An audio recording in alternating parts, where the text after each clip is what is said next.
Hallelujah मसीह थिया प्रत्येक भाई भौणी मान मोर नमस्कार सेवा करथिया प्रत्येक पालक भाई मान को मोर मध्य मोर नमस्कार जणे आउ एक सकाळ प्रभु आमको देइछंती तेणु प्रभु धन्यवाद दी ता सहित मते सुरक्षित रखिछंती ताहा मते सुरक्षित रखिया सहित मो परिवार को मध्य प्रभु अति सुरक्षित रखिछंती आ विपद आपद अनेक दुर्घटना एक्सीडेंट मध्य प्रभु मोर सहित अछंती ताहा एक बड़ विश्वास मोर प्रभु ठारे तेणु जिते आज मुहूर्त मध्य प्रार्थना करे मोहर ईश्वर मो निकट आसती सबठू बड़ विषय जो मो सहित मो परमेश्वर अच्छा तेणु आशा करी आप भल थे तेणु आसतु आउ एक सुषमाद नहीं मुझे सम्मुखें प्रचार करी तेणु प्रचार पूर्व मुझे चाहे मुझे जड़े सामान्य बाइबल प्रचारक बाइबल एते ज्ञानी प्रचारक नुहे आहा प्रभुଙ୍କର ज्ञान द्वारा प्रभु व्यवहार करती तेणु अनेक प्रभुଙ୍କର दास दास मान अच्छा प्रभु से बाइबल के ज्ञानी न था किंतु जे बाइबल उपरको उतरती इच्छा करती जे सुसमाचार पर एक संकल्प नियंती तेणु प्रभु से प्रकृत ज्ञान दे ज्ञान द्वारा प्रभु से व्यवहार करते तेणु मैंने समस्त ज्ञानी मन करा भूल बुझाणा अटे तेणु केवल ज्ञानी होती जड़े सर्वशक्तिमान ईश्वर अटंती तेणु आसतु आम निकट को जीवा आज जो प्रसंग आम रखुचु आज जो वाक्य प्रचार करवा आम देखुचु जे जिहिज कल तार 18 अध्याय तार 21 पदरे से प्रसंग को आम पढ़ुचु मात्र दुष्ट जेबे आपणार कृत सकल पापर फेरे और आम्भर विधि सकल पालन करे पुणी न्याय और धर्मचरण करे तेबे से बंचिब से मरिब नाही। आज प्रसंग आम देख रखुचु दुष्ट जेबे फेरिब से बंचिब आ मरिब नाही। देखुची प्रसंग बहुत बड़ प्रसंग अटे आज्ञा दुष्ट को प्रभु निकट को फेरिबा को पड़िबो तेणु आम मैंने समस्त दिने दुष्ट थिलु दुष्टामीर गुटे गुटे घर थिलु तेणु जिते परमेश्वर आम को अनुग्रह प्रेरणा द्वारा आम को दुष्टर प्रकृति आम को कौन कले आर करें आर निकटवर्ती करें तेणु परमेश्वर कहले आउ संपूर्ण दुष्टर मंत्रणा तुम मान को फेरिबा को पड़िबो तेणु तेबे तुम माने बंचिब नहिले तुम माने मरिबो। आज्ञा माने मन रखंतु एबे रिसेंट गोटे ट्रेन दुर्घटना है आपण मान जानी ओडिशा रे आओ वर्ल्ड फेमस से गला आउ करमंडल आउ एक्सप्रेस आउ गोटे ट्रेन को धक्का दबा द्वारा अनेक जीवन हानि है आज्ञा चिंता करंतु आज्ञा केते लोक मानकर जीवन हानि है तेणु से माने दुष्ट ही थांतु कि धार्मिक ही थांतु इवन से माने किछि भी था ना कहीं आम क्या जीवन में सक्षम करवा आम क्या जीवन को गेस कर आम अधिकार ना ता परमेश्वर आम अधिकार देना हाँ परमेश्वर आम देखते अधिकार देती जस्टी देती जस्टी द्वारा प्रत्येक आत्मा को आम शासन कर आम 5 जन बाड़ी होती ये होती तेणु गीत 23 लिखा जाए तुम 5 जन आ तुम बाड़ी मत सांत्वना दिखती बेले बेले आम बुझीपारना 5 जन कहले कौन आज्ञा आम दंडाणिया पड़ो कि नाई नाई नाई सबुठ बड़ 5 जन होती ईश्वर वाक्य तेणु मैंने वाक्य द्वारा प्रत्येक जन को आम शासन कर सक्षम परमेश्वर मान देती तेणु आज प्रसंग आम जो विषय आम आधारित करूँ दुष्ट जेबे फेरिब तेबे बंचिब नहेले मरिब तेणु आपण जदि बंचिया चाहूँगी आपण जदि प्रभु पाखु आसापी चाहूँगी मु जड़े सामान्य बाइबल प्रचारक आपण सम्मुखें ये जो मेसेज टी उत्थापना करुँची रखुच्छी आम संपर्क आपण प्रत्येक दुष्टामूर आप फेरी पड़ो आपण चाहूँगी जे मु सुसमाज करने द्वारा भद्र दुष्टामी करी चिंता करूँ गोटे भद्र दुष्टामी थाए भद्र दुष्टामी कहले आप कहुए कथा कथा आज्ञा मैंने कथा कहवा द्वारा मिछ कर आज्ञा ताकू दुष्टामी कराए आज्ञा भद्र दुष्टामी कथा कहले आज्ञा आम बेले बेले कथबार्ता है आम कौन कर क्या द्वारा आम टे रंग रहस्य कर टोटाले बाइबल दुष्टामी कहुए कारण बाइबल कहुए गालातिया तार 5 अध्याय तार आप पढ़े 17, 18, 22 पर्यटन पढ़े सुंदर विषय लिखा जाए जे परमेश्वर कहते रंग रहस्य बाइबल रे ठीक नुहे कारण माने हैप्पीनेस रहा प्रभु वाक्य किपर रहा ଦୁଷ୍ଟାମିରେ ନାହିଁ। ଆପଣ ମୋତେ କୁହନ୍ତୁ, ଆମେ ମସିକ ଜୀବନ ପାଇବା ପରେ ଆମେ ଆନନ୍ଦ କରିବା, କିପରି ଆନନ୍ଦ କରିବା? ଦୁଷ୍ଟକୁ ନେଇକି ଆନନ୍ଦ କରିବା ଆଜ୍ଞା? ମାନେ କାହାର ବିରୋଧରେ କଥାବାର୍ତ୍ତା କହିକି ଆନନ୍ଦ କରିବା ଆଜ୍ଞା? କାହାରି ଜୀବନେ ଆମମାନେ ଆଘାତ ପହଞ୍ଚେଇ ଦୁଷ୍ଟାମି କରିବା? କାହା ଜୀବନେ ଆମମାନେ ଅନେକ ବିଷୟ ରଖିକି ଆମେ ଆନନ୍ଦ କରିବା? ନାଇଁ ନାଇଁ ଆଜ୍ଞା, ଦୁଷ୍ଟକୁ ସମ୍ପୂର୍ଣ୍ଣ କରିବାକୁ ପଡ଼ିବ। ତେଣୁ ଚିନ୍ତା କରନ୍ତୁ, ଇସ୍ରାଏଲ ଲୋକମାନଙ୍କୁ ପରମେଶ୍ୱର ପଦିଏ କଥା କହିଲେ। ଆସନ୍ତୁ ଆମେ ଆମେସ ପୁସ୍ତକ 5 ଅଧ୍ୟାୟ ତାର 4 ଆଉ 5 ଆଉ 6 ପଦ ଟିକେ ପଢ଼ିବା। ଆମେସ ପୁସ୍ତକ ଆଉ ଇସ୍ରାଏଲ ଲୋକମାନଙ୍କୁ ପରମେଶ୍ୱର ପଦିଏ କଥା କହୁଛନ୍ତି। ଆମେସ 5 ଆଉ 4 ପଦକୁ ଲେଖାଯାଏ। ଆଉ ମୁଁ ପଢ଼ି ଦେଉଛି ଆପଣଙ୍କ ସମ୍ମୁଖରେ। କାରଣ ଇସ୍ରାଏଲ ବଂଶକୁ ସଦାପୂର୍ବେ ଏହି କଥା କହନ୍ତି, ତୁମେମାନେ ଆମର ଅନ୍ୱେଷଣ କର, ତହିଁରେ ତୁମେମାନେ ବଞ୍ଚିବ। ଶୁଣନ୍ତୁ ଆଜ୍ଞା, ମାନେ ବହୁତ ସୁନ୍ଦର ବିଷୟ। ଜଣେ ଭବିଷ୍ୟତ ବକ୍ତା ଆଉ କିପରି ଈଶ୍ୱରଙ୍କ ବାକ୍ୟକୁ, ନିଗୃତ ବାକ୍ୟକୁ ପରିପ୍ରକାଶ କରୁଛନ୍ତି ଇସ୍ରାଏଲ ଲୋକମାନଙ୍କ ପାଇଁ। ସେ କ'ଣ କହୁଛନ୍ତି? ଆମର ଅନୁସରଣ କର। ଆଜ୍ଞା ମୋତେ ଗୋଟିଏ କଥା କହୁଛି ଆଜ୍ଞା, ମାନେ ପରମେଶ୍ୱରକୁ ଅନୁସରଣ କରିଲେ ଆଉ ପରମେଶ୍ୱରଙ୍କର ପଛରେ ଚାଲିଲେ ଗୋଟେ ଦୁଷ୍ଟକୁ କ'ଣ ମିଳିବ ଆଜ୍ଞା? ଗୋଟେ ଦୁଷ୍ଟର ଆବଶ୍ୟକ ବିଷୟ ଆପଣ ଜାଣନ୍ତି। ଗୋଟେ ଦୁଷ୍ଟକୁ ଯଦି ପରମେଶ୍ୱରଙ୍କ ନିକଟକୁ ଫେରିବେ ଆଜ୍ଞା, କିଛି ମିଳୁ ନ ମିଳୁ ସବୁଠୁ ବଡ଼ ବିଷୟ ମିଳିବ, ତା ଜୀବନ ପରିବର୍ତ୍ତନ ହୋଇଯିବ। ସବୁଠୁ ବଡ଼ ବିଷୟ, ଯେଉଁ ଜୀବନକୁ ସେ ଜଗତରେ ଅଧା ଜୀବନ ପର୍ଯ୍ୟନ୍ତ କେତେ ଦୁଷ୍ଟାମି ଦ୍ୱାରା ଅନେକ ଜୀବନକୁ ସେ ନଷ୍ଟ କରିଦେଇଥିବ। ପରିବାରଠୁ ଆରମ୍ଭ କରି ବାହାର ପର୍ଯ୍ୟନ୍ତ, ମାର୍କେଟରୁ ଆରମ୍ଭ କରି ବନ୍ଧୁବାନ୍ଧବ ଜାତି କୁଟୁମ୍ବ ପର୍ଯ୍ୟନ୍ତ ଯେଉଁ ଜୀବନକୁ ସେ ଦୁଷ୍ଟ ଲଗାଇ ଦେଇଛି, ଯଦି ସେ ଦୁଷ୍ଟ ପରମେଶ୍ୱର ନିକଟକୁ ଫେରୁଛି ଆଉ ଈଶ୍ୱରଙ୍କୁ ଗ୍ରହଣ କରୁଛି, ପ୍ରଥମେ ତାହା ଜୀବନ ବଦଳିଯିବ। ସବୁଠୁ ବଦଳିବା ପରମେଶ୍ୱର ହେଉଛନ୍ତି ପ୍ରଭୁ ଯୀଶୁ ଖ୍ରୀଷ୍ଟ। Jesus Christ, only of God Jesus Christ. ପ୍ରଭୁ ଯୀଶୁ ଖ୍ରୀଷ୍ଟ ସେ ଅଟନ୍ତି। ଆଜ୍ଞା ମନେ ରଖନ୍ତୁ, ଆପଣ ମଧ୍ୟ ବଦଳିଛନ୍ତି ଈଶ୍ୱରକୁ ପାଇଲା ପରେ। ମୁଁ ଯଦି ବଦଳିଛି, ଈଶ୍ୱରଙ୍କୁ ପାଇଛି। ତେଣୁ ଜଣେ ଲୋକ ବଦଳିଲା ପରେ ଯଦି ସେ ପରିବର୍ତ୍ତନ ହେଇପାରୁନି ଆଜ୍ଞା, ପରମେଶ୍ୱର ତାହାକୁ କହୁଛନ୍ତି, ସେ ବ୍ୟକ୍ତି କହୁଛନ୍ତି ମରିବ, ସେ ବଞ୍ଚିବ ନାହିଁ। ତେଣୁ କେଉଁମାନେ ମରିବା ପାଇଁ ଭଲ ପାଆନ୍ତି, କେଉଁମାନେ ବଞ୍ଚିବା ପାଇଁ ଭଲ ପାଆନ୍ତି, ତାହା ଆପଣ ନିଜେ ଯଦି ଦେଖୁଛନ୍ତି ଏ ମେସେଜଟିକୁ, ନିହାତି ଆପଣମାନେ ନିଜ ନିଜର ସଂକଳ୍ପ ନେବେ। ଆଜ୍ଞା ସମସ୍ତେ ଦିନେ ଆଉ ଜୀବନ ଆଣିଛନ୍ତି, ଆଉ ସମସ୍ତେ ଦିନେ ଜୀବନକୁ ହରାଇବେ। ଆଜ୍ଞା କେହି ଅମର ହେଇକି ରହିପାରିବେନି। ଅମରର ଗଡ଼ ହେଉଛନ୍ତି ପ୍ରଭୁ ଯୀଶୁ ଖ୍ରୀଷ୍ଟ। ତେଣୁ ତାକୁ ଗ୍ରହଣ କରାଯାଉ। ତେଣୁ ଜହନ 11 ଅଧ୍ୟାୟ ତାର 25 ପଦରେ ମୋର ବାକ୍ୟ ପ୍ରକାଶ କରେ। ଆଉ ଲାଜର ପରିବାରକୁ କହୁଛନ୍ତି, ମୁଁ ପୁନରୁତ୍ଥାନ ଓ ଜୀବନ, ଯେ ମୋ ଠାରେ ବିଶ୍ୱାସ କରେ ଯଦି ବି ସେ ମରେ ତଥାପି ବଞ୍ଚିବ। ଏ ବଞ୍ଚିବାର ପାୱାର ଓନ୍ଲି ଅଫ୍ ଜିଜସ୍ କ୍ରାଇଷ୍ଟ। ପ୍ରଭୁ ଯୀଶୁ ଖ୍ରୀଷ୍ଟ ଦେଇଛନ୍ତି, ତାଙ୍କ ବ୍ୟତୀତ ଆଉ ଦ୍ୱିତୀୟ ଈଶ୍ୱର କିଏ ନାହାନ୍ତି। ତେଣୁ ସେ ପ୍ରେରିତ ପୁସ୍ତକ ତାର 4 ଅଧ୍ୟାୟରେ 12 ପଦରେ କୁହନ୍ତି, ଆଉ ଆକାଶ ତଳେ ଆଉ ପୃଥିବୀ ତଳେ କାହା କୌଣସି ନାମ ଦିଆଯାଇନି, କେବଳ ପ୍ରଭୁ ଯୀଶୁ ଖ୍ରୀଷ୍ଟ ନାମ ଦିଆଯାଇଛି। ତେଣୁ ଆଜି ବି ସମୟ ଅଛି, ଆଜି ବି ବେଳ ଅଛି। ସୁସମାଚାର ଗ୍ରହଣ କର, ଈଶ୍ୱର ନିକଟକୁ ଫେର। ଈଶ୍ୱର ଆଜି ମଧ୍ୟ ଅପେକ୍ଷା କରିଛନ୍ତି। ତେଣୁ ମାର୍କ ପୁସ୍ତକ 11 ଅଧ୍ୟାୟ ତାର 28 ପଦରେ କୁହାଯାଏ ମଧ୍ୟ, ହେ ପରିଶ୍ରାନ୍ତ ଭାରଗ୍ରସ୍ତ ଲୋକମାନେ, ତୁମେ ସମସ୍ତେ ମୋ ନିକଟକୁ ଫେର, ଆମ୍ଭେ ତୁମକୁ ବିଶ୍ରାମ ଦେବା। ତେଣୁ ଇସ୍ରାଏଲ ଲୋକମାନଙ୍କୁ ପରମେଶ୍ୱର କହୁଛନ୍ତି, ତୁମେ ଆମର ଅନୁସରଣ କର, ତହିଁରେ ତୁମେମାନେ ବଞ୍ଚିବ। ଦେଖନ୍ତୁ ଆଜ୍ଞା, ଆଗକୁ ଆମେ ପଢ଼ିବା 5 ପଦରେ, ମାତ୍ର ତୁମେ ବେଥେଲର ଅନୁସରଣ କର ନାହିଁ, କି ବା ଗିଲଗଲ ପ୍ରବେଶ କର ନାହିଁ, କି ବେରବେସାକୁ ଯାଅ ନାହିଁ, କାରଣ ଗିଲଗିଲ ନିଶ୍ଚିନ୍ତ ନିବାସିତ ହେବ। ବେଥେଲ ଚିନ୍ତା କରନ୍ତୁ, ଏଇ ଯେଉଁ କେତୋଟି ଦେଶ ଲେଖା ହେଇଛି, କେତୋଟି ଜାଗା ଲେଖା ହେଇଛି, ପରମେଶ୍ୱର କହୁଛନ୍ତି ତୁମେ ଉତ୍ତରକୁ ଯାଅ, ପଶ୍ଚିମକୁ ଯାଅ, ଦକ୍ଷିଣକୁ ଯାଅ, ପୂର୍ବକୁ ଯାଅ। 4 ଦିଗର ମାଲିକ ହେଉଛନ୍ତି ପ୍ରଭୁ ଯୀଶୁ ଖ୍ରୀଷ୍ଟ। ତୁମେ କୁଆଡ଼େ ଯିବ ମୋତେ କୁହନ୍ତୁ ଆଜ୍ଞା? ମାନେ ଦୁଷ୍ଟ କୁଆଡ଼େ ଯିବ ଆଜ୍ଞା? ଦୁଷ୍ଟର ପଥ ଦିନେ ବିନିଷ୍ଟ ହେବ ଆଜ୍ଞା, ସେ ଯେତେ ଭୁଲ କାମ କରୁନା କାହିଁକି। ତେଣୁ ପ୍ରକାଶିତ ତାହା ମଧ୍ୟ 22 ଅଧ୍ୟାୟ ତାର ମଧ୍ୟ 11 ପଦରେ ମଧ୍ୟ କୁହାଯାଏ ଯେ, ଯେ ଅଧର୍ମଚାରୀ ସେ ଆହୁରି ଅଧର୍ମଚାରୀ କରୁ, ଯେ ସୂଚି ସେ ଆହୁରି ସୂଚି ହଉ, ଯେ ପବିତ୍ର ସେ ଆହୁରି ପବିତ୍ର ହଉ। କାହିଁକି କହିଲେ, ଯେ ଧାର୍ମିକ ସେ ଆହୁରି ଧାର୍ମିକ ହେଲେ ସେ ଈଶ୍ୱରଙ୍କ ନିକଟକୁ ପ୍ରବେଶ କରିବ। ଯେ ଅଶୁଚି ସେ ଆହୁରି ଅଶୁଚି ହେଲେ ସେ କୁଆଡ଼େ ଯିବ? ନରକ ଆଡ଼େ ଗମନ କରିବ।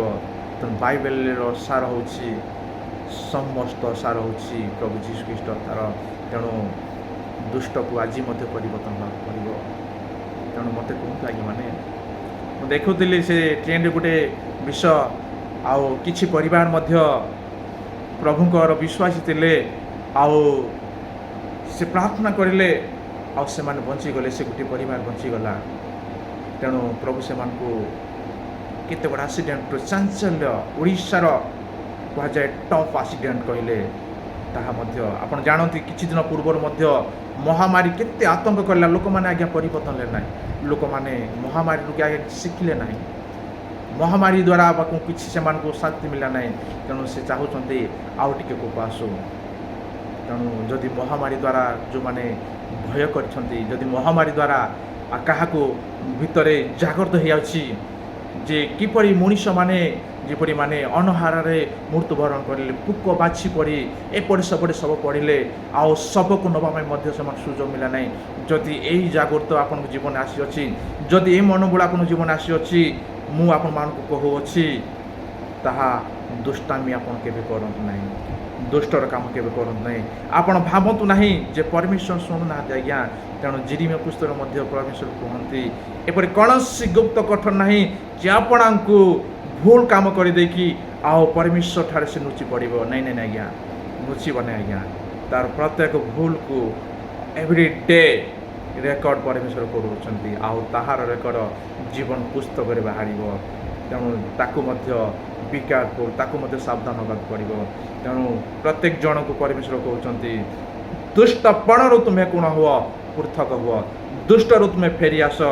ତେଣୁ ତୁମେ ଯଦି ବଞ୍ଚିବା ପାଇଁ ଚାହୁଁଛ, ତାହା ତୁମର ଦୁଷ୍ଟପଣରୁ ତୁମେ ଉଦ୍ଧାର କରିବାକୁ ପଡ଼ିବ। ଜଣେ ବାଇବେଲ ବିଶ୍ୱାସୀ ହେଉ, ଯେ ପ୍ରଚାରକ ହେଉ, ଜଣେ ପ୍ରଭୁଙ୍କର ସୁନ୍ଦର ବିଶ୍ୱାସୀ ହେଉ ନା କାହିଁକି, ପ୍ରଭୁ ସେମାନଙ୍କୁ କହୁଛନ୍ତି ତୁମେ ଭଦ୍ରର ଦୁଷ୍ଟାମି କର ନାହିଁ। ଭଦ୍ର ଦୁଷ୍ଟାମି କହିଲେ ମୁଁ ଆପଣମାନଙ୍କୁ କହିଲି ଯେ ଭଦ୍ର ଦୁଷ୍ଟାମି ହେଉଛି ମୁଁ କାହା ସହିତ ଚଗଲାମି କରିବି, କାହା ସହିତ ରଙ୍ଗ ରହସ୍ୟ କରିବି, କାହା ସହିତ ମଜା କରିବି, ତାହା ମଧ୍ୟ ବାଇବେଲ ମନା କରୁଅଛି। ଆପଣମାନେ ବାଇବେଲକୁ ମଧ୍ୟ ଠିକ୍ସେ ପଢ଼ୁନାହାନ୍ତି, ମଧ୍ୟ ଆମେ ଜ୍ଞାନୀ ନୁହେଁ ଆଜ୍ଞା। ପ୍ରଭୁ ଆମମାନଙ୍କୁ ତାଙ୍କୁ ସମ୍ମୁଖକୁ ଆଣିଛନ୍ତି। ତେଣୁ ଆମେ ପ୍ରଚାର କରି ଅନ୍ୟମାନଙ୍କୁ କହୁନାହୁଁ ଯେ ଆମେମାନେ ଜ୍ଞାନୀ ବୋଲି। ଆମେ ଈଶ୍ୱରଙ୍କୁ ବାକ୍ୟ ଦେଇ ଆଉ ଏଇ ଦ୍ୱାରା କିଛି ପ୍ରଭୁଙ୍କର ବିଷୟକୁ ଆମେ କ'ଣ କରୁଛୁ, ଅନ୍ୟମାନଙ୍କ ସମ୍ମୁଖରେ କ'ଣ କରୁଛୁ, ଲଜ୍ଜିତ କରୁଅଛୁ। ତାହାଦ୍ୱାରା କି ବାଇବେଲ କୁହେ କେହି ବି ଧାର୍ମିକ ନୁହନ୍ତି, କେହି ବି ଜଣେ ଧାର୍ମିକ ନୁହନ୍ତି ମଧ୍ୟ ବାଇବେଲ ପ୍ରକାଶ କରେ। ତେଣୁ ଆମମାନେ ଧାର୍ମିକର ଅନୁଗ୍ରହ ଦ୍ୱାରା, ପ୍ରଭୁଙ୍କର ଅନୁଗ୍ରହ ଦ୍ୱାରା ଆମମାନେ ଧାର୍ମିକ ହେବାର ଆମମାନଙ୍କୁ ସୁଯୋଗ ପ୍ରଭୁ ଦେଇ ଅଛନ୍ତି। ତେଣୁ ଆମେ ଦେଖୁଛୁ ଇସ୍ରାଏଲମାନଙ୍କୁ ପରମେଶ୍ୱର କହୁଛନ୍ତି ଦେଖୁଛୁ ସଦାପ୍ରଭୁ ଅନୁସରଣ କର, ତହିଁରେ ତୁମେମାନେ ବଞ୍ଚିବ, ନହେଲେ ସେ ଯଶବ ବଂଶ ଅଗ୍ନି ପରେ ଜଳି ଉଠିବେ, ତାହା ଗ୍ରାସ କରିବ ଓ ତାହା ଲିଭେଇବା ପାଇଁ ବେତଲେ କେହି ନଥିବେ। ଚିନ୍ତା କରନ୍ତୁ ଆଜ୍ଞା, ମାନେ ଏ ଯଶବ ବଂଶକୁ ଟିକେ ଦର୍ଶାଇ ଦିଆଯାଇଛି। କାହିଁକି ଆପଣ ଜାଣନ୍ତି ସେ ବିଷୟକୁ, କିପରି ନାରଖାର ହେଇଗଲା, କିପରି ଆଉ ସେମାନେ ପ୍ରଭୁଙ୍କ ଠାରୁ ବିମୁଖ ହୋଇଗଲେ। ତେଣୁ ଆପଣ ଚିନ୍ତା କରନ୍ତୁ, ଆପଣ ଯଦି ପଛକୁ ଦେଖିବେ ଆଉ କିଛି ନଥିବ ଆଜ୍ଞା। ତେଣୁ ପରମେଶ୍ୱରଙ୍କୁ ଦେଖନ୍ତୁ, ଯେ ପରମେଶ୍ୱର ମୋ ଜୀବନରେ ଚେଞ୍ଚିକି ଆଣିଛନ୍ତି, ସବୁଠୁ ବଡ଼ ବିଷୟ ମୋ ଜୀବନକୁ ବଦଳେଇଛନ୍ତି, ସବୁଠୁ ବଡ଼ ବିଷୟ।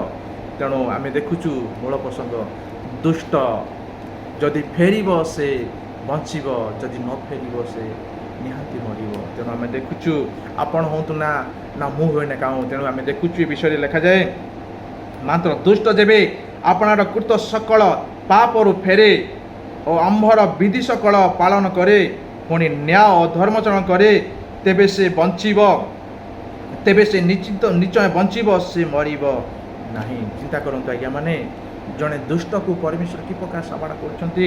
ଯଦି ଆମମାନେ ସେ ବିଷୟ 33 ତାର 31 ପଦକୁ ଆମେ ଦେଖିବା, ତାହା ଲେଖାଯାଏ ତୁମେମାନେ ଆପଣା କୃତ ସମସ୍ତ ଅପରାଧ ଆପଣା ମାନଙ୍କ ଠାରୁ ଦୂର କରିଦିଅ ଓ ଆପଣା ମାନଙ୍କ ପାଇଁ ନୂତନ ଅନ୍ତଃକରଣ ଓ ନୂତନ ଆତ୍ମା ପ୍ରସ୍ତୁତ କର, କାରଣ ହେ ଇସ୍ରାଏଲ ବଂଶ ତୁମମାନେ କେହେତୁ ମରିବ। ପରମେଶ୍ୱର ଆଉ ଗୋଟେ ସୁଯୋଗ ଦେଉଛନ୍ତି ଲୋକମାନଙ୍କୁ। ଇସ୍ରାଏଲ କଲେ ଆଜ୍ଞା, ମାନେ ଆପଣ ଜାଣନ୍ତି ଯେ ପ୍ରଭୁ ଆପଣମାନଙ୍କୁ କ'ଣ କହିବା ପାଇଁ ଚାହୁଁଛନ୍ତି। ମୋର ଗୋଟେ ଏଠି ବହୁତ ସୁନ୍ଦର ବିଷୟ, ଗୋଟେ ପରିବାର କଥା ମନେ ପଡ଼େ, ଆଉ ସେ ବିଷୟ ମୁଁ ରଖିବା ପାଇଁ ଚାହେଁ। ଜଣେ ବିଶ୍ୱାସୀର ପରିବାର ଥିଲେ, ଆଉ ସେ ବିଶ୍ୱାସୀର ପରିବାର ଭିତରୁ ଜଣେ ତାର ପୁଅ, ତାର ବଡ଼ ପୁଅ, ସେ ମସିକି ଆଉ ବହୁତ ଆପଣାର କରେ, ବହୁତ ଭଲ ପାଏ ଆଉ ସେମାନେ ମସିର ଭୟାଳୁ ଥାଆନ୍ତି। ତେଣୁ ଧୀରେ ଧୀରେ ଧୀରେ ଧୀରେ ଧୀରେ ଧୀରେ ଧୀରେ ଯେତେବେଳେ ସେ ପୁଅ ଆଉ କଲେଜ ପଢ଼ିବା ଆରମ୍ଭ କରିଲା, ଧୀରେ ଧୀରେ ମସି ଠାରୁ ଦୂରେଇଲା ଆଉ ଅନ୍ୟାନ୍ୟ କ୍ଲବରେ ସେ ମିଶିବାକୁ ଲାଗିଲା। ଆଉ ଯେତେବେଳେ ସେ ଅନ୍ୟାନ୍ୟ କ୍ଲବରେ ମିଶିବାକୁ ଲାଗିଲା ଆଉ ଅନ୍ୟାନ୍ୟ କ୍ଲବରେ ଆଜ୍ଞା ସେ ବାଇବେଲ ଶିକ୍ଷା ଦିଆଯାଇ ନାହିଁ, ପ୍ରଭୁଙ୍କ ଶିକ୍ଷା ଦିଆଯାଇ ନାହିଁ। ତେଣୁ ଅନ୍ୟମାନଙ୍କ ସହିତ ସାଙ୍ଗସାଥି ହେବା କି ଅନ୍ୟ ସହିତ କଥା ହେବା କି ଅନ୍ୟ ସହିତ କ୍ଲବରେ ମିଶିବା କି ଅନ୍ୟ ସହିତ ସାଙ୍ଗସାଥିମାନଙ୍କ ସହିତ ଆପଣମାନେ ସମ୍ପର୍କ ରଖିବା ତା ବାଇବେଲ ମନା କରୁନାହିଁ। ତେଣୁ ବାଇବେଲ ଏହା ମନା କରୁଅଛି ଯେ ତୁମ୍ଭେ ଦୁଷ୍ଟ ଲୋକମାନଙ୍କଠୁ କିପରି ମିଶିବ, ତୁମେ ତୁମ ପଥ ବିଷୟରେ ତୁମେ ସାବଧାନ ହୁଅ। ତା ବାଇବେଲ ଏହା ଶିଖାଯାଏ ଯଦି ତୁମ ସମ୍ମୁଖରେ ଦୁଷ୍ଟ ରହୁଅଛି ତା ତୁମ ମୁହଁରେ ଲଗାମ ଲଗାଅ। ଆଉ କିପରି ତା ସହିତ କଥାବାର୍ତ୍ତା ହେବ, କିପରି ତା ସହିତ ମିଶିବ, କିପରି ତା ସହିତ ଯିବା ଆସିବା କରିବ, ତାହା ତୁମକୁ ତୁମ ପଥ ଭିତରେ ତୁମକୁ ତାର ଜ୍ଞାନ ନେବାକୁ ପଡ଼ିବ। କାରଣ ବାଇବେଲ ଏହା କୁହେ ଯେ ତୁମେ ପ୍ରଭୁକୁ ଜାଣିଅଛ, ସେମାନେ ପ୍ରଭୁକୁ ଜାଣିନାହାନ୍ତି। ତେଣୁ ତୁମେ ଯଦି ସେମାନଙ୍କ ସହିତ ମିଶୁଛ କିମ୍ବା ଯାଉଛ କି ତୁମେ ମନ ବଳାଉଛ, ପ୍ରଥମେ ତୁମକୁ ସାଟିସ୍ଫାଇ ତୁମକୁ ନିଜେ ସଂକଳନ ନେବାକୁ ପଡ଼ିବ ଯେ ମୁଁ ତାଙ୍କ ସହିତ ମିଶିବା ଠିକ୍ ହେବ ନା ତାଙ୍କ ସହିତ ମିଶିବା ମୋର ଭୁଲ ହେବ। ତେଣୁ ତୁମକୁ ନିଜେ ଯଥେଷ୍ଟ କରିବାକୁ ପଡ଼ିବ, ତୁମକୁ ନିଜେ କ୍ଲିୟର କରିବାକୁ ପଡ଼ିବ ଯେ ମୁଁ ପରମେଶ୍ୱର ଠାରୁ ଅଛି। ଯଦି ମୁଁ ସେ ଲୋକମାନଙ୍କ ସହିତ ମିଶୁଛି, ସେ କ୍ଲବ ସହିତ ମିଶୁଛି, ସେମାନେ ପରମେଶ୍ୱରକୁ ଜାଣିନାହାନ୍ତି, ହୁଏତ ମୋତେ ଶୈତାନ ଆଉ ଦୂରେଇ ଯାଏ କାହିଁ ପରମେଶ୍ୱର ଠାରୁ ତ ଦୂରେଇ ଦେବ ନାହିଁ, ସେଇଟା ଆପଣଙ୍କୁ ଫାଇନାଲ କରିବାକୁ ପଡ଼ିବ। ତେଣୁ ଏମିତି ହେଲା ପରେ ଯେତେବେଳେ ସେ ଭାଇ ଆଉ ଅନ୍ୟାନ୍ୟ କ୍ଲବ ଦ୍ୱାରା ଅନ୍ୟାନ୍ୟ ସଂଗଠନ ଦ୍ୱାରା ମିଶିବା ଆରମ୍ଭ କରିଲା, ଆଜ୍ଞା ଆସ୍ତେ ଆସ୍ତେ ଆସ୍ତେ ଆସ୍ତେ ଆସ୍ତେ ଆସ୍ତେ ଆସ୍ତେ ଆସ୍ତେ ଶୈତାନ ତାହାର କରିନେଲା ଆଉ ସେ ପ୍ରାର୍ଥନା ଆସିବା ମଧ୍ୟ ପୁରା ସମ୍ପୂର୍ଣ୍ଣ ଭୁଲିଗଲା। ଆଉ ଯେତେବେଳେ ତାହାର ଇଚ୍ଛା ହେବ ଆଉ ସେ ପ୍ରାର୍ଥନାର ସୌଭାଗ୍ୟତା ହେବ, ଆଉ ଘରେ ଯଦି ରହୁଛି ମଧ୍ୟ ଫ୍ରି ସମୟରେ ମଧ୍ୟ ଆଉ ପ୍ରାର୍ଥନା କରିବା ପାଇଁ ମଧ୍ୟ ତାର ଇଚ୍ଛା ହୁଏ ନାହିଁ। ତେଣୁ ଯେତେବେଳେ ସେ କ୍ଲବ ସହିତ ଆଉ କୌଣସି ଲେଫ୍ଟ କାମ କରେ, ଦୁଷ୍ଟର କାମ କରେ, ଆଉ ତାହାର ବିଷୟ ନେଇକି ତାହାର ବାପା ଆଉ ତା ମାଆଙ୍କୁ ମଧ୍ୟ କୁହେ, ତାର ଠିକ୍ ତାର ଉଲ୍ଟାଟା କୁହେ, ଆଉ ମୁଁ ଏମିତି କାମ କରୁଛି ଏମିତି କରି, ତାର ବାପା ମା ମଧ୍ୟ ବହୁତ ଖୁସି ହେଇଯାଆନ୍ତି। ଯାହା ପୁଅ ତୁ ଗୋଟେ ଭଲ ରାସ୍ତା ପଳେଇଲୁ, ଚିନ୍ତା କରନ୍ତୁ, ଆଉ ବହୁତ ସୁନ୍ଦର ବିଷୟ, ତାର ବାପା ମଧ୍ୟ ଖୁସି ହୁଅନ୍ତୁ। ତେଣୁ ମୁଁ କହିବା ପାଇଁ ଚାହେଁ, ସେ ବାପା ମାଆଙ୍କୁ ମଧ୍ୟ କହିବା ପାଇଁ ଚାହେଁ, ଯଦି ସେମାନେ ପ୍ରକୃତ ମସିର ଜୀବନ କାଟିଥାନ୍ତି, ସେମାନେ ଯଦି ପ୍ରକୃତ ମସିର ଭୟରେ ଥାନ୍ତି, ସେ ଜାଣିବା ଦରକାର ଯେ ପୁଅ ସେ ରାସ୍ତା ଭଲ ନୁହେଁ, ଆମେ ପ୍ରଭୁକୁ ଜାଣିଅଛୁ। ତେଣୁ ଠିକ୍ ଅଛି, ତୋର ମିଶିବାର ଅଛି, ତୋର ଯିବାର ଅଛି, କୁଆଡ଼େ ଯାଉଛୁ ତୁ ଯା। ତେଣୁ ସେମାନେ ହେଉଛନ୍ତି ପ୍ରଭୁଙ୍କର ବିରୁଦ୍ଧ। ତେଣୁ ସେମାନଙ୍କୁ ପ୍ରଭୁଙ୍କ ବିଷୟରେ ତୁମେ କହିପାରିବ ନାହିଁ। ଯଦି ତୁମେ କହୁଛ ସେମାନେ ଆକ୍ସେପ୍ଟ କରିବେ ନାହିଁ, ଶୀଘ୍ର ସେମାନେ ଗ୍ରହଣ କରିବେ ନାହିଁ। ତେଣୁ ତୁମେ ଯଦି ସେ ଦୁଷ୍ଟ ଭିତରକୁ ଯାଉଛ ତାହେଲେ ତୁମେ କାମ କର, ମସିଙ୍କ ଜୀବନ ପରିପ୍ରକାଶ କର। ତେଣୁ ଯଦି ଦୁଷ୍ଟ ଭିତରେ ଯାଉଛ, ମସିର ଜୀବନ ପରିପ୍ରକାଶ କରୁ। ଯଦି କରିପାରୁନାହ ତା ଭିତରେ ତୁମକୁ ଭୟ ରହୁଛି, ତାମାନେ ସେ ଦୁଷ୍ଟ ଲୋକମାନଙ୍କୁ ମଧ୍ୟ ତୁମେ କ'ଣ କର, ଦୂରେଇ ଯାଅ। ତେଣୁ ଏମିତି ହେଲା ପରେ ବାପା ମା ତାହାର ପିଲାର ଦାୟିତ୍ୱ ନେବା କଥା, ନା ପୁଅ ଏସବୁ ବିଷୟ ଦୂରେଇ ଯାଅ, ଏସବୁ ବିଷୟ ଦୂରେଇ ଯାଅ। କିନ୍ତୁ ବାପା ମଧ୍ୟ ସମର୍ଥନ ହେଲେ, ଠିକ୍ ଅଛି ମୋ ପୁଅ ଏଇ କ୍ଲବରେ ମିଶୁଛି, ସେ କ୍ଲବରେ ମିଶୁଛି, ଆଉ ପୁଅ ମୋତେ ରାତି ଅଧରେ ଯୁଆଡ଼େ ଗଲେ ମଧ୍ୟ ମୋତେ ଆଣିକି ଅର୍ଥ ଆଣିକି ଦେଉଛି, ଆଉ ମୋତେ ମୋର ସାହା ଅଛି, ମୋ ଘରକୁ ତାର ସାଙ୍ଗସାଥି ଆସୁଛନ୍ତି, ଆଉ ମୋତେ ଅର୍ଥ ଦେଉଛି, ଆଉ ମୋ ଘରେ ଆଜି ଯାହା ଅଭାବ ଅଛି ତାହା ପୂର୍ଣ୍ଣ ହେଇଯାଉଛି। ତା ମୋର ଚାଳ ଘର ଥିଲା, ଆଜି ମୋର କୋଠା ଘର ହେଇଯାଉଛି, ମୋ ପାଖରେ ମୋବାଇଲ ନଥିଲା, ମୋବାଇଲ ହେଇଯାଇଛି, ମୋ ପାଖରେ ଗାଡ଼ି ନଥିଲା, ଗାଡ଼ି ହେଇଯାଇଛି। ଚିନ୍ତା କରିବା କଥା, ବାପା ମା ସାହା ଦେଉଛନ୍ତି। ତେଣୁ ଜାଣିବା ଦରକାର ଯେ ମୋର ଘର ନାହିଁ, ମୋ ପୁଅର ଚାକିରି ନାହିଁ, କେବଳ ସେ ତ ପାଠ ପଢ଼ା ଆରମ୍ଭ କରୁଛି, ତାର କ୍ୟାରିୟର ଆରମ୍ଭ କରୁଛି। ତେଣୁ ସେ ଗାଡ଼ି ଆଣୁଛି କେଉଁଠୁ, ଘର ହେଇଛି କେଉଁଠୁ, ତେଣୁ ମୋବାଇଲ ହେଉଛି କେଉଁଠୁ, ତେଣୁ ତାର ଇନକମ୍ ନାହିଁ। ତାର ସେ ବିଷୟକୁ ତାର ବାପା ମା ନଜର ଦେଉନାହାନ୍ତି। ତାର ଦେଖୁଛନ୍ତି ମୋ ଘର ଦରିଦ୍ର ଅବସ୍ଥା, ଗରିବ ଅବସ୍ଥା କ'ଣ ହେଇଯାଉଛି, ପରିବର୍ତ୍ତନ ହେଇଯାଉଅଛି। ତେଣୁ ସେ ପ୍ରଭୁଙ୍କୁ ଧନ୍ୟବାଦ ଦେଉଛି। ପ୍ରଭୁ ଚାହାନ୍ତି ନାହିଁ ତୁମେ କାହାଠୁ ଠକ, କାହାଠୁ ତୁମେ କୌଣସି ପ୍ରକାର ଟାଉଟରି କର, କାହାଠାରୁ ତୁମେ ଦଲାରଗିରି କର, କାହାଠାରୁ ତୁମେ ନୋଟପଟ କରିକି ତୁମେ ଘରକୁ ବଦଳାଅ ବୋଲି ପରମେଶ୍ୱର ଚାହାନ୍ତି ନାହିଁ। ତେଣୁ ସେ ବିଷୟକୁ ତାର ବାପା ମା ଧ୍ୟାନ କରୁନାହାନ୍ତି। ତାହାକୁ କ'ଣ କରୁ ତାଙ୍କୁ ଆହୁରି ଆଜ୍ଞା ଦେଉଛନ୍ତି, ଠିକ୍ ଅଛି ପୁଅ ତୁ କର। ଆଉ ଯେତେବେଳେ ପୁଅ ନିକଟରେ ଆସୁଛି, ବାପା ତୁମେ ଜାଣିନ ଆମେ ଗୋଟେ ବିଜନେସ୍ କରୁଛୁ, ଆଉ ବିଜନେସ୍ କରିକି ଆମମାନଙ୍କର ଯେତିକି ଆମମାନଙ୍କର ବେନିଫିଟ୍ ହେଉଛି ଆମମାନେ ଭାଗ କରିକି ଆଉ ଯାହା ମୁଁ ଦେଉଛି ବାପା ତା ବିଜନେସ୍ରୁ ତାହା ମୁଁ ଘରକୁ ଦେଉଛି। ଦେଖନ୍ତୁ ତାର ପୁଅ କେତେ ପ୍ରକାର ଦୂର ଗଲା ପରେ କେତେ ବଡ଼ ମୋଟିଭେସନ୍ ହେଉଛି, ଆଉ କେତେ ମିଛ କହିବା ଦ୍ୱାରା ଶୈତାନ ତା ଭିତରେ ମିଛ କହିବା ଦ୍ୱାରା ପ୍ରଭୁଙ୍କ ଠାରୁ ଦୂରେଇ ଯାଇ ଆଉ କି ପ୍ରକାର ତାକୁ ଆଉ ତାହା କାବଳାରେ ରଖିକି ସମ୍ପୂର୍ଣ୍ଣ ତାର କରି ନେଇଅଛି। ତେଣୁ ଏମିତି ବାପା ମା ମଧ୍ୟ ଯେତେବେଳେ ସେ ଆସନ୍ତି, ଯେତେବେଳେ ସେ ଆସନ୍ତି ତାହା ସବିଷୟରେ ମଧ୍ୟ ବାକ୍ୟ ଗୀତ ପ୍ରଶଂସା ଦ୍ୱାରା ମଧ୍ୟ ସବିଷୟ ଶିକ୍ଷା ପାଇଁ ଦିଆଯାଏ। ଆମେ ଦେଖୁଛୁ ସେ ବିଷୟକୁ ରିଏଲ୍ ଲାଇଫ୍ ମୁଁ ଦେଖୁଥିଲି ସେ ଷ୍ଟୋରିକୁ, ଆଉ କିପରି ସେ ପରିବାରକୁ ଆଉ ଶୈତାନ ପୁରା ନାରଖାଟ କରିଦେଲା, ପରିବେଶ ଠାରୁ ଅଲଗା କରିଦେଲା। ଆଉ ସେ ବିଷୟରେ ମଧ୍ୟ ବାପା ମାଆର ମଧ୍ୟ ହାତ ପୁରା ସମ୍ପୂର୍ଣ୍ଣ ଭାବେ ଥିଲା। ଯଦି ସେଇ ସମୟରେ ତାର ପିଲାକୁ ସେ ଗାଇଡ଼ କରିଥାନ୍ତେ ତେବେ ହୁଏତ ଆଉ ସେ ପିଲା ଏତେ ଅସୁବିଧାକୁ ଯାଇନଥାନ୍ତା। ତାର ବାପା ମା ଗୋଟିଏ ବିଷୟ ଦେଖିଲେ, ମୋର ଦରିଦ୍ର ପରିବର୍ତ୍ତନ ହେଇଯାଉଅଛି, ସେ ଦେଖିଲେ ନାହିଁ ଯେ ମୋ ପୁଅର ଇନକମ୍ ନାହିଁ, ଏ ବିଷୟ କହୁଛି କେଉଁଠୁ। କେବେ ବାପା ମା ଷ୍ଟେପ୍ ନେଲେ ନାହିଁ। ତେଣୁ ଏମିତି ଗୋଟେ ବକ୍ତ ଆସିଲା ଆଜ୍ଞା, ମାନେ ଆପଣ ଜାଣନ୍ତି ଯଦି ଆପଣମାନେ ଅଧର୍ମରେ ଆନନ୍ଦ କରନ୍ତି ପରମେଶ୍ୱର ଆପଣଙ୍କ ପ୍ରାର୍ଥନା କେବେ ବି ଶୁଣିବେ ନାହିଁ। ଆପଣ ଏଇଟା ମନେ ରଖନ୍ତୁ, ଧ୍ୟାନ କରନ୍ତୁ। ଅଧର୍ମରେ ଆନନ୍ଦ କରିବା ପାଇଁ କେବେ ଆପଣ କୋସିସ କରନ୍ତୁ ନାହିଁ। ଯଦି ଆପଣଙ୍କ ପାଖରେ କିଛି କେଉଁଦିନ ଆପଣଙ୍କ ଖାଦ୍ୟ ମିଳୁନାହିଁ ମଧ୍ୟ ଗୌରବ କରା ଦିଅନ୍ତୁ। ଆଉ ଦିନେ ଆସିବ ଆପଣଙ୍କ ଖାଦ୍ୟ ଏତେ ବଢ଼ିବ, ଲୋକମାନେ ଆପଣଙ୍କର ଘରେ ଅଗଣାରେ ଲାଇନ୍ ଲଗାଇବେ। ତେଣୁ ଚିନ୍ତା କରନ୍ତୁ, ଏମିତି ଗୋଟେ କ୍ରିଏଟେଡ୍ ସମସ୍ୟା ଆଉ ସେ ପୁଅ ଜୀବନରେ ଆଜ୍ଞା ଆଉ ଆରମ୍ଭ ହେଲା ଆଜ୍ଞା ତାର ମରିବା ପର୍ଯ୍ୟନ୍ତ। ତାର ମରିବା ପର୍ଯ୍ୟନ୍ତ ଏମିତି ଗୋଟେ ରୋଗ ଆସିଲା ଆଜ୍ଞା, ତାର ମରିବା ପର୍ଯ୍ୟନ୍ତ ଆଜ୍ଞା ସେ ରୋଗ ଭଲ ହେଲା ନାହିଁ। ଆଉ ଯାହା ଅଧର୍ମରେ ଇନକମ୍ କରିଥିଲା ଆଜ୍ଞା, ଘର ବ୍ୟାଙ୍କ ବାଲାନ୍ସ ଟଙ୍କା ଅର୍ଥ ଯାହା କରିଥିଲା ଆଜ୍ଞା, ଆଉ ରହିବା ଜାଗା ପର୍ଯ୍ୟନ୍ତ ଆଜ୍ଞା ବିକିବାକୁ ପଡ଼ିଲା ଆଜ୍ଞା। ଏବେ ସେ ବ୍ୟକ୍ତିମାନେ ରାସ୍ତାରେ ପ୍ଲେଟ୍ ଧରୁଛନ୍ତି। ତେଣୁ ମୁଁ କହିବା ପାଇଁ ଚାହେଁ, ଦୁଷ୍ଟ ହେରୁ ବଞ୍ଚିବ ନହେଲେ ମରିବ। ଦୁଷ୍ଟକୁ ଫେରିବାକୁ ପଡ଼ିବ। କାହିଁକି ନା ଯେତେବେଳେ ଆମେ ଦେଖୁଛୁ ସେ ପରିବାରରେ ଆଉ ସେ ପ୍ରଭୁ ଯୀଶୁକୁ ବିଶ୍ୱାସ କଲା ପରେ ଆଉ ସେ କ'ଣ କଲା ଆଜ୍ଞା, ଫେରିଲା ନାହିଁ, ଦୁଷ୍ଟ ଆଡ଼େ ପଳାଇଲା, ଦୁଷ୍ଟାମି କାମ କରିଲା। ଦୁଷ୍ଟାମି କାମ କରିବା ଦ୍ୱାରା ମଧ୍ୟ ତାର ଘର ସମସ୍ତ ବିଷୟ ପରିବର୍ତ୍ତନ ହେଲା ଆଜ୍ଞା। ଶୈତାନ ମଧ୍ୟ ଯୀଶୁଙ୍କୁ କହିଲେ, ମୋର ପ୍ରଭୁ କହିଲେ, ମୁଁ ପୃଥିବୀର এই জগତ ସମସ୍ତ ଆଶ୍ଚର୍ଯ୍ୟ ବିଷୟ ମୁଁ ତୁମକୁ ଦେବି, ତୁମେ ଯେବେ ମୋତେ ପ୍ରଣାମ କରିବ। ଯୀଶୁ କହିଲେ, ଦୂର ହେଇଯା ଶୈତାନ। ତେଣୁ ସେ ଦୂର ହେଇଗଲା।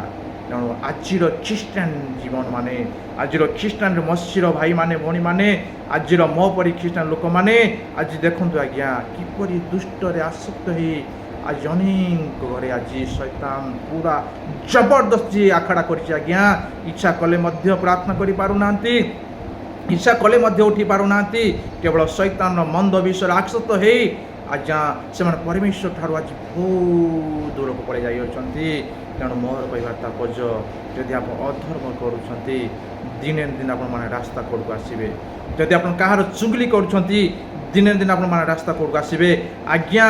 ଆପଣଙ୍କୁ ପରମେଶ୍ୱର ଆଣିବେ ନାହିଁ, ଆପଣଙ୍କୁ ପରମେଶ୍ୱର ଠାରୁ ଅଲଗା କରି ଶୈତାନ ଆପଣଙ୍କୁ ରାସ୍ତାକୁ ଆଣିବା ପାଇଁ ଚେଷ୍ଟା କରିବ। କାରଣ ଯେତେବେଳେ ଆପଣ ପରମେଶ୍ୱରଙ୍କ ନିକଟବର୍ତ୍ତୀ ହେଉଛନ୍ତି ଶୈତାନକୁ ସେ ବିଷୟ ଭଲ ଲାଗେ ନାହିଁ। ତେଣୁ ସେ ଆପଣଙ୍କ ବିରୁଦ୍ଧରେ କ'ଣ କରେ, ସବୁବେଳେ ଗର୍ଜନ ଛାଡ଼େ। ପ୍ରଥମ ପିତର 5:8 ସେ କ'ଣ କରେ, ସବୁବେଳେ ସିଂହ ପ୍ରାୟ କରି ତାର ସିଂହ ରୂପ ଦ୍ୱାରା କ'ଣ କରିଥାଏ, ଆଉ ପାଟିକି ସବୁବେଳେ କ'ଣ କରିଥାଏ, ଆଉ ଆଁ କରି ରଖିଥାଏ, ଯେପରି ତାହାର ପାଟିରେ ସମସ୍ତ ବସୁକୁ ସେ କ'ଣ କରେ, ଶୁଭାଇବା ପାଇଁ ଚେଷ୍ଟା କରେ। ଆଜି ଅନେକ ଖ୍ରୀଷ୍ଟିଆନ ଜୀବନମାନଙ୍କୁ ଦେଖନ୍ତୁ, ଆଜି ଅନେକ ଖ୍ରୀଷ୍ଟିଆନ ଜୀବନଙ୍କର ଜୀବନ ଶୈଳୀକୁ ନଷ୍ଟ କରିଦେଇଛି। ତେଣୁ ମୋର କହିବାର ତାତ୍ପର୍ଯ୍ୟ, ଆଉ ସେ ପରିବାରକୁ ଆଉ ଶୈତାନ ପୁରା ଦଳି ଚକଟି ଆଜ୍ଞା ରାସ୍ତାକୁ ଆଣି ପକେଇଲା। ତେଣୁ ଚିନ୍ତା କରନ୍ତୁ, ସେଠି ତାର ବାପା ମାଆର ମଧ୍ୟ ବି ଭୁଲ ରହୁଛି। ତେଣୁ ସେ ଜାଣିବା କଥା ଯେ ମୋ ପୁଅର ଇନକମ୍ ନାହିଁ, ମୋ ପୁଅର କୌଣସି ପ୍ରକାର ବିଜନେସ୍ ନାହିଁ, ମୋ ପୁଅ କୌଣସି ଜାଗାରେ ଜବ୍ କରିନାହିଁ, ଆଣୁଛି କେଉଁଠୁ। ତେଣୁ ପୁଅର କଥାରେ ମଧ୍ୟ ବାପା ମା ଆଉ ଏତେ ଗୁରୁତ୍ୱ ନ ଦେଇ ଆଉ ସେ ଦେଖୁଛନ୍ତି ମୋର ଦରିଦ୍ର ବଦଳି ଯାଉଅଛି, ଆଉ ମୋର ପରିବର୍ତ୍ତନ ହେଇଯାଉଛି, ମୋର ଅଭାବ ପରିବର୍ତ୍ତନ ହେଇଯାଉଛି। ତେଣୁ ସେ କ'ଣ କରୁଛନ୍ତି, ପୁଅକୁ ମଧ୍ୟ ସାଥ ଦେଉଛନ୍ତି। ସାଥ ଦେବା ଦ୍ୱାରା ପୁଅ ମଧ୍ୟ ରୋଗୀରେ ରୁଗୁଣି ହାଣି ପଡ଼ିଲା, ଆଉ ଦରକାର ପଡ଼ିଲେ ମଧ୍ୟ ଯେତେ ସମ୍ପଦ ସବୁ ଶୈତାନ ଛଡ଼େଇ ନେଇଗଲା। ତେଣୁ ବର୍ତ୍ତମାନ ସମୟରେ ସେମାନେ ରାସ୍ତାର ଜଣେ ଭିକାରୀ ରୂପରେ ଏଣେ ତେଣେ ବୁଲୁଛନ୍ତି। ତେଣୁ ମୋର କହିବାର ତାତ୍ପର୍ଯ୍ୟ ଦୁଷ୍ଟର ପ୍ରକୃତି। ତେଣୁ ପରମେଶ୍ୱର କହିଲେ ଦୁଷ୍ଟ ଯେବେ ଫେରୁଛି ତେବେ ବଞ୍ଚିବ, ଯଦି ନ ଫେରୁଛି ମରିବ। ତେଣୁ ପ୍ରତ୍ୟେକ ଜଣଙ୍କୁ ଆଶୀର୍ବାଦ କର। ଅପବୟ ପୁତ୍ର ଆପଣ ଜାଣନ୍ତି ଆଜ୍ଞା, ମାନେ ସେ ଯେତେ ପ୍ରକାର ଦୁଷ୍ଟ କାମ କଲେ ମଧ୍ୟ ଫେରିଲା, ସେତେ ନ ପାଇଲେ ଆଜ୍ଞା। ଆପଣ ହୁସ୍ରେ ଅଛନ୍ତି କି ଅଛନ୍ତି ନା? ଯଦି ହୁସ୍ରେ ଅଛନ୍ତି ଆଜ୍ଞା ମାନେ ଫେରନ୍ତୁ, ବେହୁସ୍ ହୁଅନ୍ତୁନି ଆଜ୍ଞା। ଅନ୍ୟ କାମ ପାଇଁ ଯେପରି ମାନେ ଚେଇଁ ଯାଆନ୍ତି, ଅନ୍ୟ ଅଧର୍ମ କାମ ପାଇଁ ଆପଣମାନେ ଯେତେ ଉଦ୍ଯୋଗୀ ହୋଇଯାଆନ୍ତି, ଆଉ ଯେତେ ଦୁଷ୍ଟ କାମ ପାଇଁ ଆପଣମାନେ ଆପଣଙ୍କ ହୃଦୟରେ ଜାଗତ ଆସିଯାଇ ଟୋଟାଲ ଆଜ୍ଞା, ତାହା ପ୍ରଭୁଙ୍କ ପାଇଁ ଆପଣମାନେ କାହିଁକି ଅଳସୁଆ ହେଇଯାଉଛନ୍ତି? ନାଇଁ ନାଇଁ ଆଜ୍ଞା, କେଉଁଠି ନା କେଉଁଠି ଆପଣ ହୃଦୟରେ ଦୁଷ୍ଟର କାମ ପ୍ରବେଶ କରୁଅଛି। ତେଣୁ ଦୁଷ୍ଟ ଯଦି ଫେରୁଛି ବଞ୍ଚିବ, ଯଦି ନ ଫେରୁଛି ଆଜ୍ଞା ନିଶ୍ଚିନ୍ତ ପରମେଶ୍ୱର କରୁଛନ୍ତି ମରିବ। ଆମେ ଦେଖୁଛୁ ଏଠି ଯେ ଲେଖାଯାଏ ଜିହିଜକଲ 18 ତାର 21 ପଦରେ, ମାନ ତ ଦୁଷ୍ଟ ଯେବେ ଆପଣା କୃତ ସକଳ ପାପରୁ ଫେରେ ଓ ଆପଣା ବିଧି ସକଳ ପାଳନ କରେ, ପୁଣି ନ୍ୟାୟ ଓ ଧର୍ମଚରଣ କରେ, ତେବେ ସେ ନିଶ୍ଚୟ ବଞ୍ଚିବ, ସେ ମରିବ ନାହିଁ। ସେ ବଞ୍ଚିବ, ମରିବ ନାହିଁ। ଆଜି ବି ପରମେଶ୍ୱର ଆପଣଙ୍କୁ ସୁଯୋଗ ଦେଉଛନ୍ତି, ଫେରନ୍ତୁ ଆଜ୍ଞା, ଫେରନ୍ତୁ। ତେଣୁ ଇସ୍ରାଏଲ ଲୋକମାନଙ୍କୁ କହିଲେ ପରମେଶ୍ୱର, ଆମିଷ ପୁସ୍ତକରେ ତୁମେ ଆମର ଅନୁସରଣ କର, ତହିଁରେ ବଞ୍ଚିବ ଆଜ୍ଞା। ଯଦି ଆପଣମାନେ ବଞ୍ଚିବା ପାଇଁ ଚାହୁଁଛନ୍ତି, ସମ୍ପୂର୍ଣ୍ଣ ପରମେଶ୍ୱର ନିକଟକୁ ଫେରନ୍ତୁ। ଆପଣ ଆପଣ କୁପଥରୁ ଫେରନ୍ତୁ, ଧର୍ମଚରଣ କରନ୍ତୁ, ଦରିଦ୍ରମାନଙ୍କୁ ସହାୟ କରନ୍ତୁ। ଯେଉଁମାନେ ଆପଣ ସମ୍ମୁଖରେ ଅତି ହୀନ ଅବସ୍ଥାରେ ବୋଲାଚାଲା କରୁଛନ୍ତି, ସେମାନଙ୍କୁ ଆଟଲିଷ୍ଟ ଦୟା କରନ୍ତୁ, ସେମାନଙ୍କର କୌଣସି ପ୍ରକାର ଅନିଷ୍ଟ କରନ୍ତୁ ନାହିଁ। ଆଉ ମସିଙ୍କ ବିରୁଦ୍ଧରେ କଥାବାର୍ତ୍ତା ନକରି ଈଶ୍ୱରଙ୍କର ନିକଟବର୍ତ୍ତୀ ହୁଅନ୍ତୁ। କାହା ଭାଇ ବିରୋଧ ନକରି ଈଶ୍ୱରଙ୍କର କଥାକୁ ଚିନ୍ତା କରନ୍ତୁ। ଆମମାନଙ୍କର ମସିଙ୍କ ଜୀବନର ଗୋଟିଏ ସରଳତା ଆଜ୍ଞା, କିଏ ବଢ଼ିଗଲା, କିଏ ଉଠିଗଲା, କିଏ କ'ଣ କରୁଛି ଆଜ୍ଞା, ସେ ଆଦତ ବଦଳୁନି ଆଜ୍ଞା। ମସି ଆମମାନଙ୍କୁ ଏଇ ପ୍ରକାର ଶିକ୍ଷା ଦେଉନାହାନ୍ତି, ଆଉ ପରମେଶ୍ୱର ଆମମାନଙ୍କୁ ଏଇ ପ୍ରକାର ଶିକ୍ଷା ଦେଉଛନ୍ତି ଯେ ପ୍ରତିଦିନ କିପରି ତୁମେ ଈଶ୍ୱରଙ୍କର ଅତି ନିକଟବର୍ତ୍ତୀ ହେବ, ତାହା ସେଇ ବିଷୟରେ ତୁମେ ଚିନ୍ତା କର। ତେଣୁ ପ୍ରତ୍ୟେକ ଜଣକୁ ଆଶୀର୍ବାଦ କରନ୍ତୁ। ପ୍ରେଜ୍ ଦି ଲର୍ଡ।